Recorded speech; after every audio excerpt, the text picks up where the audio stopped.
Tapi sa padiah hidup awak, padiah jo hidup paku lai. Paku nama tu Ustaz, tu paku nang kagulai tu. Itu padiah hidupnya dari awak, Pak. Bapaku tu Pak Ustaz. Adapun paku atau pakih termasuk suku Bangsa Rumpui sejak dulu di Minangkabau, paku tak kata jadi sayu. Indak saja di kampung awak sampai ke Jawa, ke Makassar, ke Ambon, ke Kalimantan, taruh ke Brunei Darussalam populer ketupik gulai paku lontong piaman namanya sinan.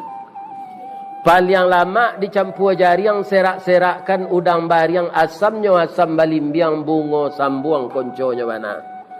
Kok nak tahu je lama paku cubalah ulang mangean lah masih mangkonya sero.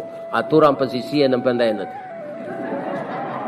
Nyomasian gulai paku tu jolokan.